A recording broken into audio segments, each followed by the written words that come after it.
Nous ici, la transition elle a pris presque 4-5 ans. En fait, je me suis installé en 2011 et quand je me suis installé, je devais réaménager le bâtiment, qui est un bâtiment assez vieillissant, qui avait 30 ans. Je devais donc le réaménager pour qu'il soit plus fonctionnel et j'ai dû acheter des terres, du foncier, 6 mois après mon installation. Donc, j'ai abandonné l'aménagement du bâtiment et j'ai fait le choix d'avoir moins de bêtes en lactation l'hiver. Et donc plus de bêtes en lactation pendant la période où elles sont dehors, de mars à octobre. Et c'est comme ça petit à petit j'ai réfléchi au vélage groupé et donc d'aller jusqu'au bout du groupage des vélages. Donc l'hiver j'ai 15 vaches de moins, je réforme mes vaches vides et donc toutes les vaches sont dans le bâtiment, elles sont logées en hiver. Et donc là, il y avait deux solutions.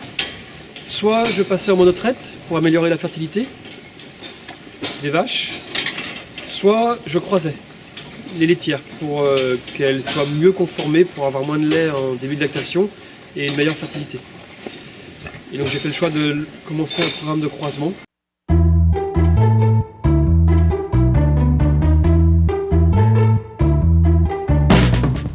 C'est les génisses qui ont calé le système. J'avais pour objectif de caler mes génisses, 15 génisses tous les ans. Et donc 15 plus 15 plus 15 plus 15, avec l'objectif d'augmenter mes bêtes calées progressivement. Donc la première année, en 2012-2013, j'ai décalé les vélages des génisses. Et donc j'ai fait véler mes génisses à 3 ans. Et donc elles ont vélé, même il y en avait certaines qui avaient même plus de 3 ans. Et donc elles étaient toutes calées dès 2014. Toutes les génisses vélaient en mars dès 2014. Et les vaches, je les fais en 2 temps. J'ai d'abord calé une période de vélage au printemps et une période de vélage à l'automne. Et donc les vaches qui ne retenaient pas au printemps, elles étaient remises à la repro à l'automne.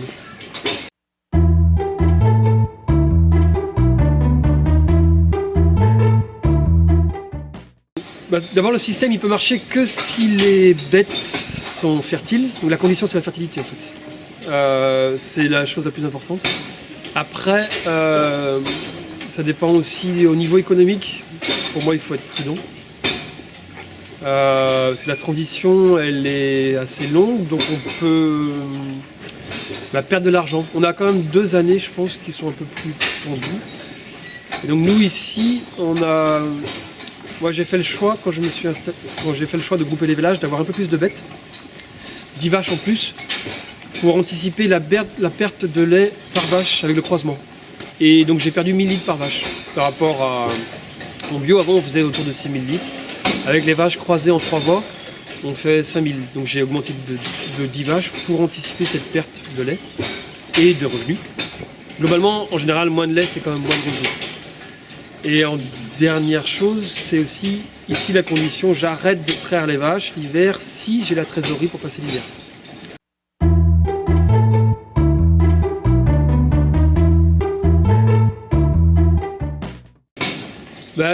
Il faut des surfaces accessibles, c'est la condition. Si on n'a pas assez de surface accessible au pâturage, je ne pense pas qu'il faut partir sur un vélage groupé. Ça dépend des conditions climatiques, mais 60-70 arts par vache, ça me semble le minimum.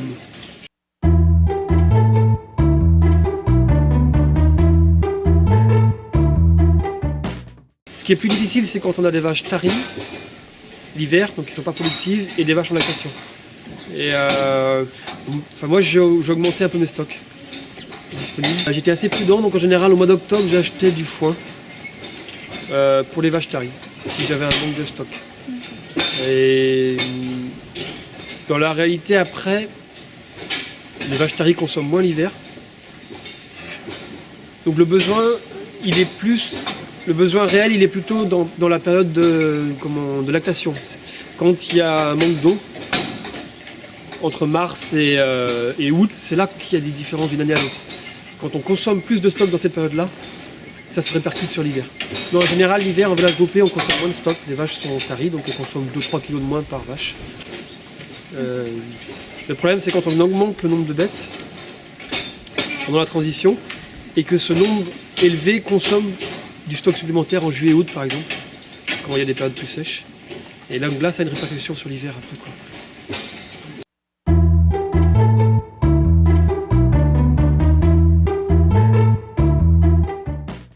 Ici, le bâtiment en couchage, il est plutôt adapté pour 55 vaches, 60. Donc maintenant, il est adapté au système parce que je monte à 75 vaches traites en mars. Donc c'est mes génisses qui vont véler, qui rentrent dans le troupeau, mais quand les vaches sont dehors déjà. Et donc du coup, 55 places de couchage, ici ça suffit. 60. Les génisses restent dehors l'hiver. Les génisses qui vont véler en mars sont dehors. Et le besoin, il est en corne à 10. Donc ici, j'ai 80 cornes à 10 pour 75 vaches. Et après, on a une dérouleuse. Enfin, le besoin, c'est une dérouleuse pailleuse, c'est tout. Et la salle de traite. Par contre, prévoir quand même de passer un minimum de temps dans la salle de traite. Pour moi, il faut investir plus dans la salle de traite et dans les chemins. Les deux investissements essentiels, c'est la salle de traite et les chemins.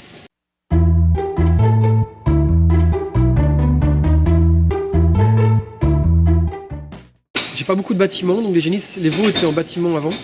Et j'ai fait le choix de passer en milk bar, alimentation milk bar, système calfotel avec des cages collectives. Et j'ai mis en place 3 paddocks pour les veaux. Donc, comme j'avais tous mes vélages en mars, j'ai fait le choix de sortir les veaux dès début mai. Donc de les mettre dehors et de les mettre, d'amener le lait dans les paddocks dès le mois de mai. Le fait d'avoir mis les veaux dehors, dès la première année. Donc ils ont eu une bonne croissance, ils sont mis à l'herbe.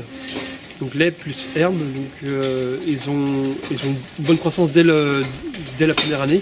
Et finalement ils ont eu la carrure et la taille pour les faire véler à 2 ans.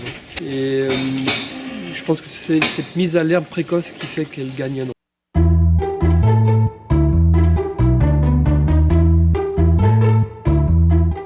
Sélectionner aussi sur la fertilité des vaches.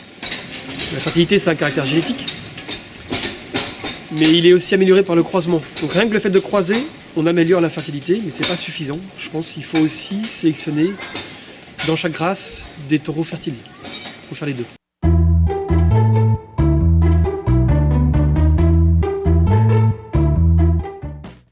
En fait, ce qu'il ne faut pas sous-estimer, c'est les surfaces accessibles par vache. Comme j'ai eu donc 25 hectares de plus accessibles, c'est ça de plus pâturable et ça a fait la différence. Ça m'a permis d'avoir une transition assez souple. Moi, j'ai préféré augmenter en vaches, avoir 10 vaches de plus par rapport à mon père pour anticiper cette baisse du lait. Donc il y a ça, et après il y a aussi le fait d'avoir moins de culture de vente. Moi j'ai aussi fait le choix d'avoir de passer tout en herbe, donc toutes mes surfaces accessibles aujourd'hui sont en herbe, et donc d'avoir plus de nourriture disponible pour mes vaches. Et moins de culture de vente, c'est aussi moins de charges, moins de prairies retournées, moins de mécanisation. Donc j'ai quand même globalement baissé un petit peu mes charges de mécanisation. Donc ça m'a permis aussi d'avoir une transition un peu plus souple. Et si j'avais pas la trésorerie d'avance, j'arrêterais pas de traire. Donc je fais le choix d'être assez prudent. Et donc, mon système aujourd'hui, je mets l'argent de côté pendant 6 mois pour passer l'hiver. Donc je mets 40 000 € de trésorerie, je dégage 40 000 € de trésorerie en 6 mois, qui vient se rajouter à ce qui a été dégagé avant, et ça me permet de passer après janvier, février, mars, avant la paye de lait qui arrive au mois d'avril.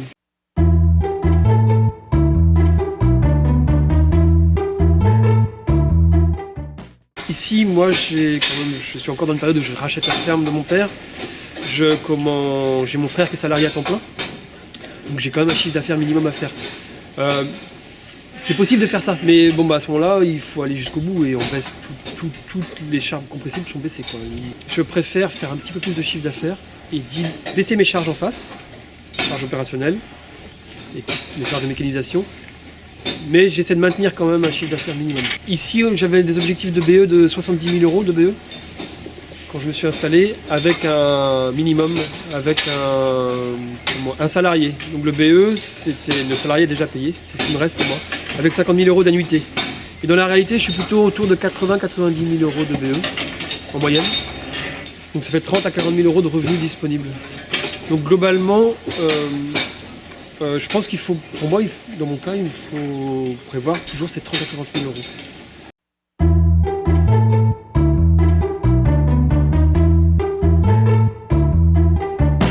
ici, nous, on est deux. Donc, j'ai mon frère Pascal qui travaille aussi à temps plein sur la ferme. On fait un week-end sur deux, toute l'année, sauf au mois de mars, quand il y a tous les vélages, jusqu'au 15 avril. On prend 4 à 5 semaines de vacances et on a beaucoup de travail du mois de mars au mois de mai. Quand les veaux sont sevrés à partir de fin juin, début juillet, le travail d'astreinte diminue. Et comme on est à deux, c'est assez souple en fait. Ça va en fait. La grosse période, c'est plutôt... Bon, il y a les vélages, mais pour moi, c'est plutôt mai-juin, quand il y a... À partir du 15 avril jusqu'à fin mai, quand il y a la gestion de l'herbe et des fauches. Et en même temps, de la repro.